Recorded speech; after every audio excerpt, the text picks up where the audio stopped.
अस्सलाम वालेकुम दोस्तों, कैसे हैं आप सब। उम्मीद करता हूं आप सब मज़े में होंगे।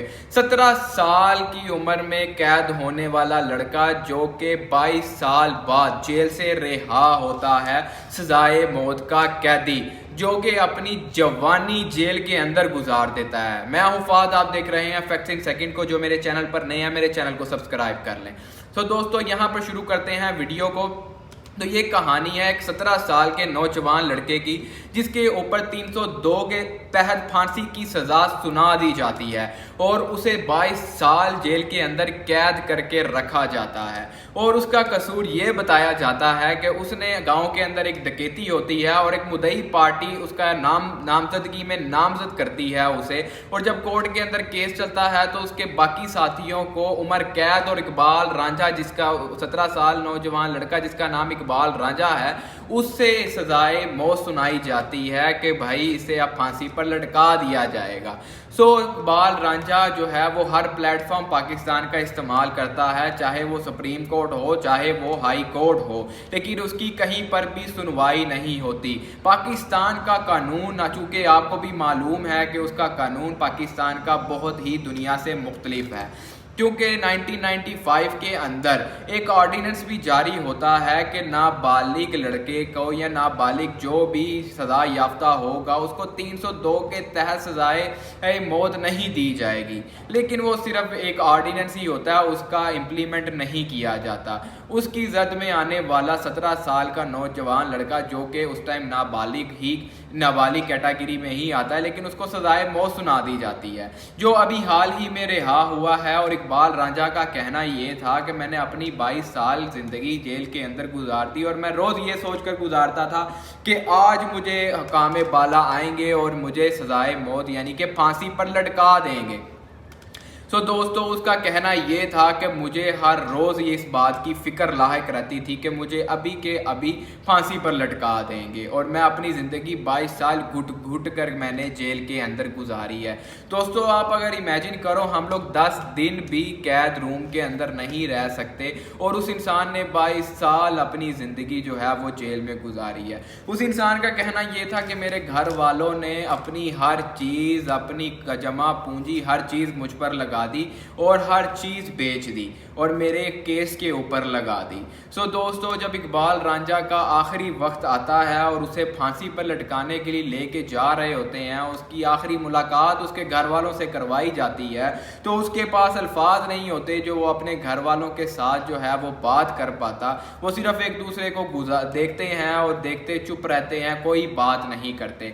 उसी दौरान एक पाकिस्तान की इंसानी हकूक़ की जमात आती है और उसका स्टे ऑर्डर लेके आती है जो कि 15 दिन का होता है। और इकबाल रांझा को जब बताया जाता है कि तुम्हारी फांसी का स्टे ऑर्डर आया है और वो 15 दिन का है, इकबाल रांझा के अल्फाज ये होते हैं, इकबाल रांझा कहता है कि चले मेरी दुनिया में 15 दिन ज़िंदगी और बढ़ गई।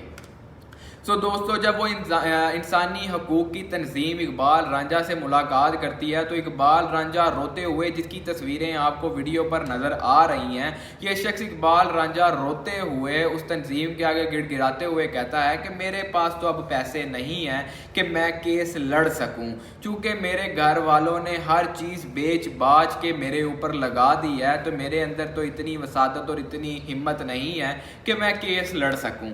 दोस्तों उसके बाद जो है वो इंसानी हकूक़ की तंजीम उसके लिए कोशिश करती है और सुप्रीम कोर्ट से लेकर हाई कोर्ट तक जाती है। पहले सुप्रीम कोर्ट जाती है, उसका केस खारिज कर दिया जाता है क्योंकि उसके अंदर एक ऐसी दफात लगाई जाती थी जो इकबाल रांझा जो है उसकी सुलहनामा भी हो जाता है, जो कि 17 साल उसकी कैद के दौरान 17 साल बाद उसका राज़ीनामा 2003 में हो जाता है। लेकिन उसके केस के अंदर एक ऐसी दफात लगाई जाती हैं जिसमें कोर्ट कहता है कि हम एक्सेप्ट नहीं करते कि इनकी सुलह या कुछ भी हो। उसके अंदर एक ऐसी दफात थी कि जो उसकी राज़ीनामा एक्सेप्ट नहीं किया जाता और इकबाल रांझा जेल में ही रहता है राज़ीनामा होने के बाद, मुद्दई पार्टी से राज़ीनामा होने के बाद।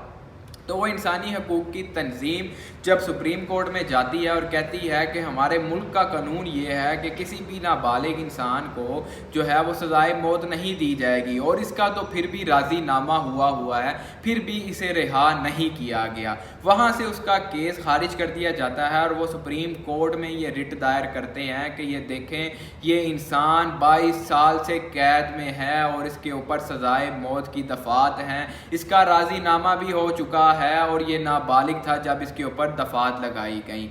तो वहाँ पर जो है वो हाई कोर्ट एक्सेप्ट करता है कि जी हाँ, इस इंसान के साथ ज़्यादती हुई, एक्सेप्ट करता है कि इसके साथ ज़्यादती हुई और उसकी सज़ाए मौत की दफ़ात खारिज कर दी जाती हैं। और वो इंसान 22 साल बाद अभी हाल ही में जेल से रिहा हुआ है, जो कि इकबाल रांझा है। इकबाल रांझा का कहना ये था कि मैं अब जो है वो एक दुनिया में एक अच्छा इंसान और एक अच्छा माशरे एक अच्छा इंसान बन के जो है वो ज़िंदगी गुजारना चाहता हूँ। जब उससे पूछा गया कि तुम अब जो है वो क्या, अगर तुम्हें मौका मिले तो तुम क्या करना चाहते हो, तो उस इंसान का कहना ये था कि जेल के अंदर हज़ारों की तादाद में वो लोग कैद हैं जो कि बेकसूर हैं। हमारे मुल्क में कोई भी एक ऐसा इदारा नहीं है जो कि जेल के अंदर चेक एंड बैलेंस करे कि किसके साथ ज़्यादती हुई है, जो नामजदगी में ही उसके ऊपर सज़ाएं हो गई हैं और उसे जेल में फेंक दिया जाता है और उससे दोबारा पूछा भी नहीं जाता। तो मैं उन लोगों की मदद करना चाहता हूँ। तो दोस्तों, ये तो इकबाल रांझा की कहानी थी। अब पता नहीं कितने पाकिस्तान के अंदर और भी इकबाल रांझा होंगे जिनके साथ ज़्यादतियाँ हुई हैं और वो कई सालों से सिर्फ कैद काटी जा रहे हैं और उनकी कोई भी सुनवाई नहीं है। तो दोस्तों, हमें तो पाकिस्तान के अंदर जो है वो कहीं भी कानून नज़र नहीं आता जो बेकसूर और बेकसों की मदद कर सके।